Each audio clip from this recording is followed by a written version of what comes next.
লেজ কাটা শেয়াল। একবার একটা খ্যাক শেয়াল ফাঁদে ধরা পড়ে তার লেজটা ফাঁদে কাটা যায়। পাছে অন্য শেয়ালরা তাকে লেজ কাটা শেয়াল বলে ঠাট্টা করে। সেই লজ্জায় সে কিছুদিন গর্তের মধ্যে লুকিয়ে রইল। তারপর একদিন সাহস করে অন্য শেয়ালদের ডেকে একটা সভা ডাকলো।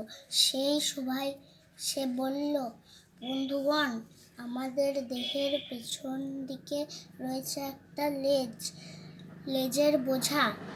লেজ না থাকলে আমরা কত আরামে চলাফেরা করতে পারি। আমি তো আমার লেজটা কেটে বাদ দিয়ে বেশ আরামে আছি। তাই আমার মতো তোমরাও যার যার লেজ কেটে ফেলো, তাতে তোমরাও খুব আরাম পাবে। কিন্তু তারা বলল, আমরা আমাদের লেজকে অন্তত ভালোবাসি, তাই